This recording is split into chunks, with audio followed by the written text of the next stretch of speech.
Hi, I'm Dan from Family Home Theater, and I managed to get myself a graphics card without paying a scalper for it. Well, I guess unless you consider Zotac a scalper, but I paid $850 for this card from the Zotac store, and I'm going to show you also how you can do that with a little bit of patience and perseverance and a quick mouse finger. But this is going to go into my home theater gaming PC. I just built the gaming PC, didn't have a graphics card yet for it. I want it to have a 3080 in it because I am going to be getting a 4K projector down the road, so I want to make sure I have the power to push 4K resolutions. But for now, this is the graphics card I was able to get my hand on. I'm also in the EVGA queue for a 3080 Ti, so if that does come up for me, then I have several friends who would be interested in buying this graphics card, and I'll sell it to them at cost because I'm not going to be a scalper. But anyhow, in the meantime, this will get me up and running with my new rig so I can enjoy at least 60 FPS gaming in my home theater. Well, because my projector doesn't go above 60 FPS. And it's also 1080, so even this is overkill for what I need for now. But once I get my new projector, I'm going to need power like this or like a 1080 Ti. But anyhow, this is the Zotac 3070 Ti Trinity OC, something like that. Trinity OC edition, and it just got delivered today, so let's open it up. Now I think this might be an open box because the label was a little bit disheveled here, the little sticker thing, but we'll see what we got inside here. So, hang it up. There we are.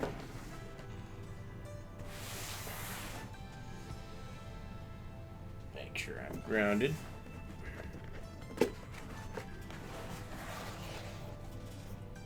There it is. There's the packaging with the very holographic, and there's like a get amplifier. I wonder if there's a Zotac sticker in here to put on the front of the PC. Ah, of course, there is. Yeah, we'll put this back in here carefully. Alright, and open up the box and the card itself inside the ESD packaging. Now here we have two of these for the 6-pin to 8-pin adapters here. But I don't need these, I got 8-pin power supply. And here is the card itself. So let's get this out of the way.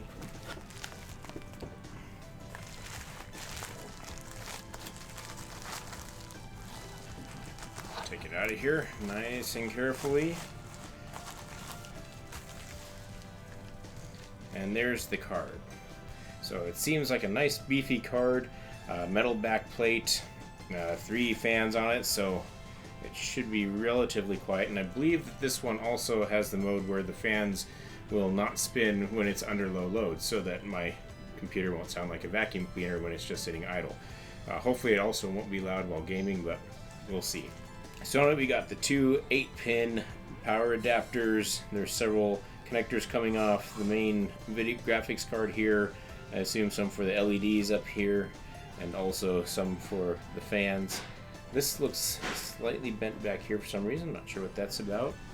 The label does say it's a 3070 Ti Trinity OC. Doesn't look like it's, well, there is a slight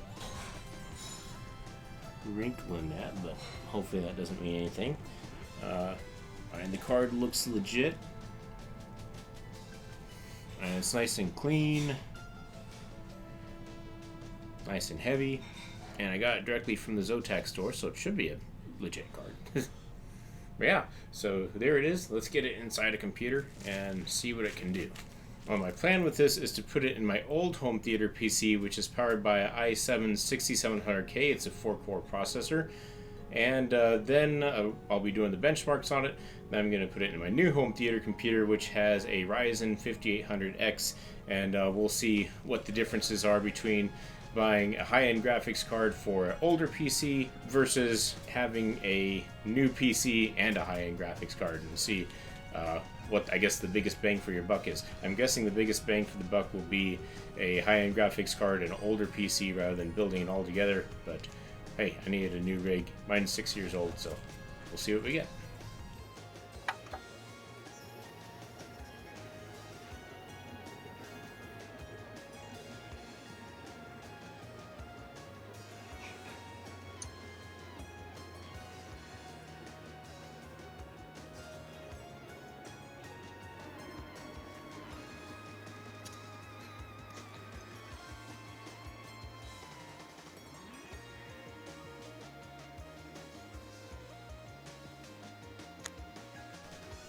So we'll start looking at some of the benchmarks here.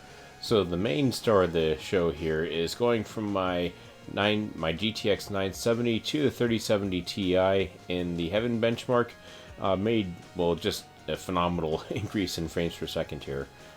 Now what we're seeing here is I had the 3070 Ti installed in my old PC, and then I also installed it in my new PC. My old gaming PC had a i7 6700K processor in it, whereas my new PC has a AMD Ryzen X5800 8-core processor in it. So I'm checking to see how the 3070 Ti does in both an old and a new system. And we can see here that even if I didn't upgrade the rest of my components, the 3070 Ti would have given me a very substantial frames per second increase just with my old PC.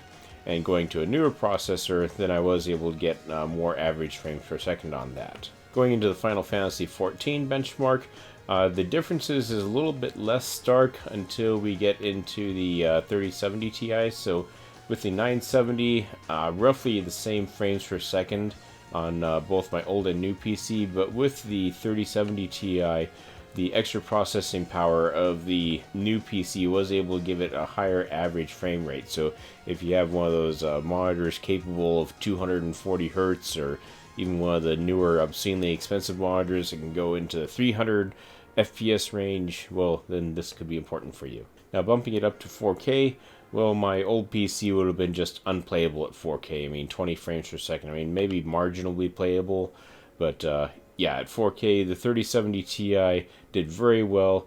But also, interestingly, between the old i7 6700K processor and the new 5800 Ryzen, only a 2 frames per second increase going with the newer PC. So in a 4K gaming case, at least with this game, I could have just stuck with my old components and just upgraded the video card. Now going into Final Fantasy 15, kind of the same story here. The blue is the 1080 benchmark score, and the orange is the 4K benchmark score. So again, from the old PC to the new PC, for some reason in the 970 it got a little bit less. I'm not sure what that was about. I would redo the test, but I don't want to put the my 970 back into my new PC, so that's just a weird anomaly.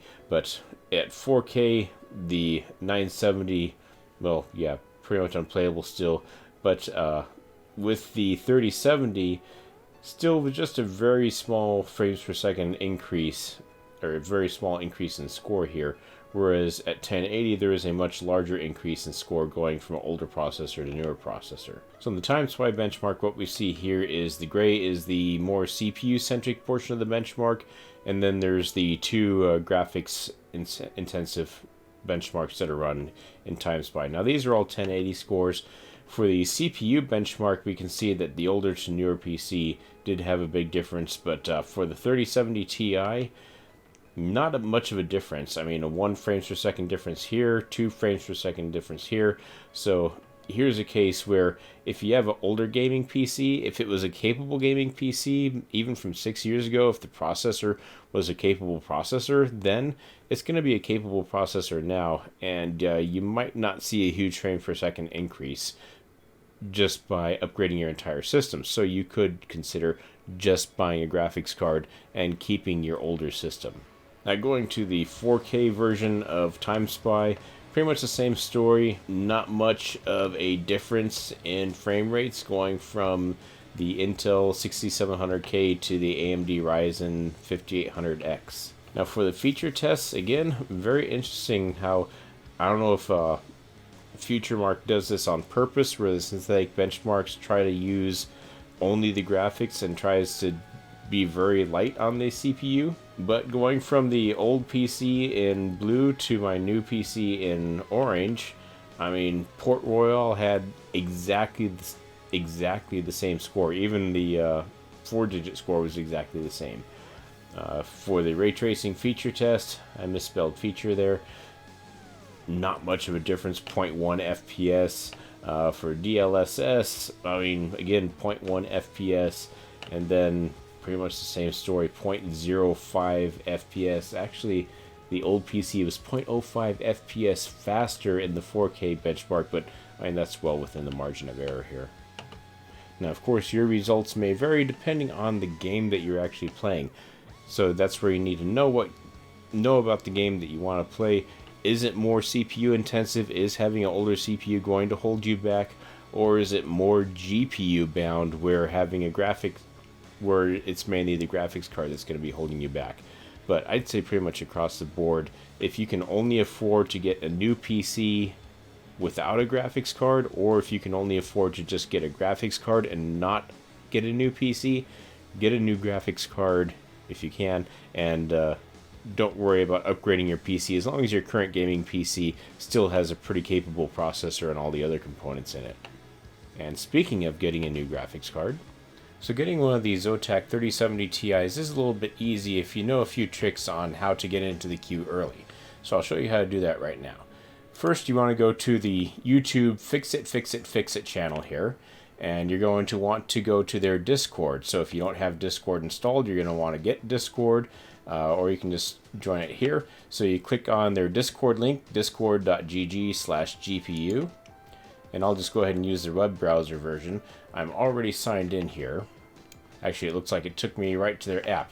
But once you get there and once you get all set up in their Discord channel, what you're going to want to do is go to the stock announcements room. And this tells you when each Zotac queue starts. Now, you can see that it starts at different times. Usually it starts around sometime from 9 to 10. This one on today actually started around 6 p.m.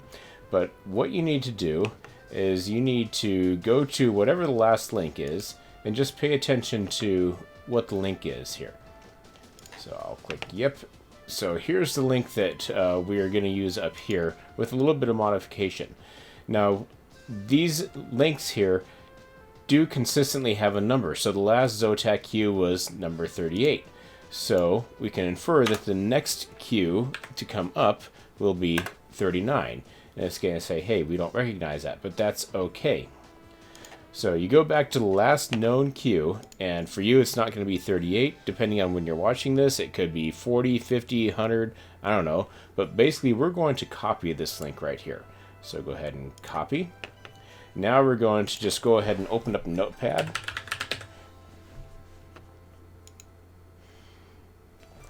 And now we're going to do a little bit of HTML code. So we're going to do href equals a quotation mark, paste the link in. We're going to make it a 39. So 38 was our last queue.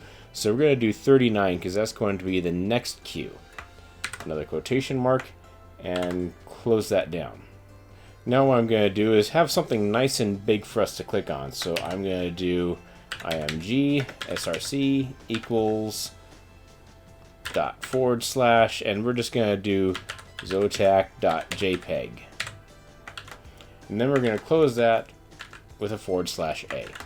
Now this is a little bit of HTML code. Now what we're going to do, now I'll show you how to set this up so that you can have a page open. So we're going to go ahead and file, save as. We're going to call this, let's put it on our desktop so it's nice and easy to find. Come on. We're going to call this zotac.html. So that's how we're going to save it. We're going to hit save. And now what we're going to do is we're going to grab a picture. See, I referenced this image here. Now we need to create a Zotac JPEG image, and that's pretty easy to do. Just go to Google, do a search for Zotac 3070 Ti, and we'll go to an image search. And we'll just go to the Zotac page here for the actual graphics card. Right click that, save image as. We'll do zotac.jpg. We'll make sure to save that on our desktop and hit save. Now once that's done is if we open up our Zotac HTML file that we created, now we're going to have this nice big image of this graphics card, and it is going to be a link. So if we click on this image, we will go straight to the queue. Now this is an unknown line because it's a queue that doesn't exist yet. So how do you use this link? Well, what you want to do is you're going to have this link open, and you can just put it up on the corner of your page. If you don't know how to do this, if you drag a window up into a corner here, it'll automatically make it a quarter size file. You can drag it over to the half and it'll make it half size. But yeah, what you're going to do is you're going to have this up here so you have a nice huge area on your screen that you can quickly get to and click on. Now what you're going to want to do is you're going to want to have Discord open. And we'll put it down here. And we're just going to have it open on the stock announcements channel. And also you're going to want to make sure that the notifications are going to display or actually make a sound for all messages on this channel. That way whenever there's a message posted to this channel, your computer should ding at you or give you a notification sound or something like that. So now what you're going to do is you're going to have Discord open during the time frame when the Zotac queues normally start. Usually sometime between 8 and 10 o'clock. That's I'm in Central Time, so you'll have to do the math for your time zone, but just look at the queue from the day prior and see when it actually dropped. Like this one was 10:06 p.m., this one was 6:18 p.m. So you're going to want to have this open, and you're going to want to be at your computer during this time frame so that you have a chance of getting into the queue. Now what you're going to do is just go ahead and open up a new tab and just go ahead and watch your favorite YouTube channel and just kind of hang out for a while. So while you're just doing something else on your screen, make sure that you have this window open and just hang out. Now this is going to require a little bit of time investment where you're going to have to sit at your computer for several hours. So watch videos or something, but just make sure you can easily get to this. As soon as you hear the notification that Zotac has a new queue, don't bother clicking on this, because if you click on this, it's going to say, hey, are you sure you want to go to this link here? That's going to take valuable time that you don't have. As soon as you hear any sort of notification from Discord, immediately click up here on this so you can get into the Zotac queue. So once the notification here goes up that, hey, Zotac has started a queue, immediately click up here to get into the queue. Now, if it says it's an unknown line, you've messed up somewhere and you need to check that you have the right link in here. So again, how you do that is you look at the last queue that has opened.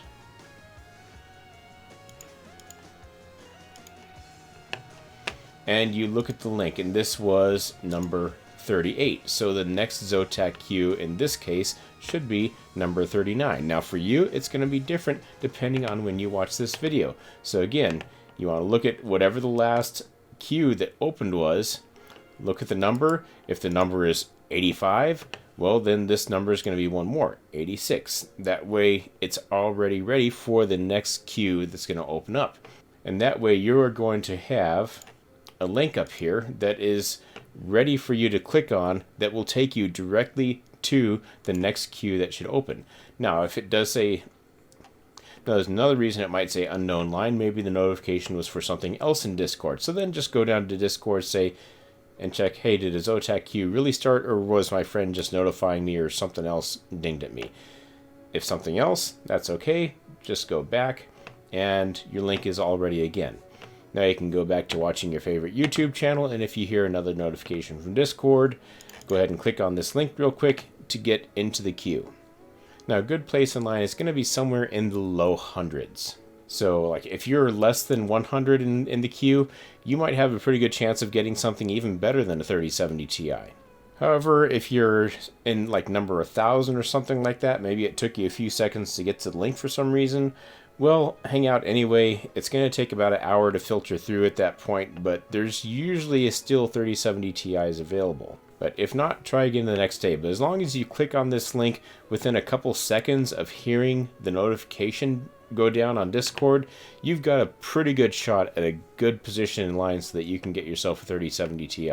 Now, one other important thing that you're going to want to make sure that you do is before you even do this, go to the Zotac store.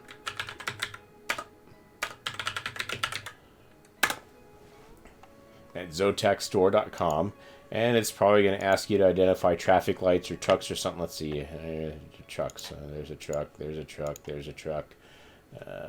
Next, truck.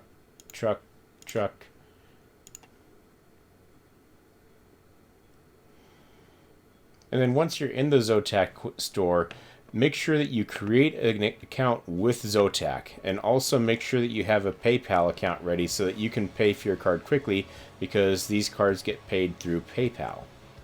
Now the reason you want to do that beforehand is because once you get into the queue, you have 5 minutes on the page to buy something and check out before it kicks you out of the queue and you have to go to the end of the line. So make sure you have an account registered with Zotac first. That way, once you do get into the queue, you can quickly find the card that you want, click on it, add it to your cart, buy it, and check out via PayPal. Now this is what it will look like once you get into the queue, except everything won't be out of stock. There will be some things in stock. Also, it's good to know what the prices are beforehand so you can tell, right, which one of these might I actually want to buy. So that's how you can get into the Zotac queue quickly and have a halfway decent shot at getting something from Zotac. Now, interestingly enough, I don't see the 3070 Ti Trinity OC on here anymore. Not sure why they've taken it off. I do see the 3070 Ti Amp Holo, which is a $1,000 graphics card, so it's a bit more. And that is something that Zotac is going to charge you higher than what they may otherwise should be charging. But hey, if you buy from Zotac, at least it's not a scalper that you don't know. Whether or not Zotac is scalping, well, that's a completely different conversation.